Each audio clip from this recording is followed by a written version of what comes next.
මෙවර හිරුස්ටා කිරුළ දිනාගත් චමෝත් කවිස්කගේ මෝටර් රථයට කිසියම් පුද්ගලෙක් විසින් ගිනි තබා තිබෙනවා.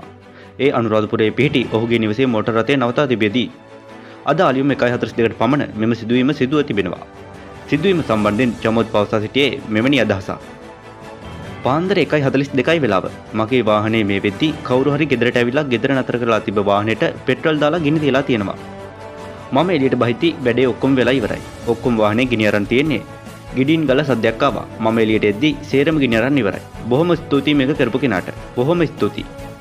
සිදුවීම සම්බන්ධව මේ වනතේ කිසිවෙක් අත්අඩංගුවටගෙන නොමැති අතර අනුරාධපුර පොලිසිය වැඩිදුර විමර්ශන සිදු කරනවා. මේ පිළිබඳව වැඩි විස්තර වගේම තවත් උණුසුම් පුවත් දැන ගැනීමට දැන්ම අපගේ YouTube නාලිකාව subscribe කරන්න අමතක කරන්නත් එපා. ඔබට සුබ දවසක්.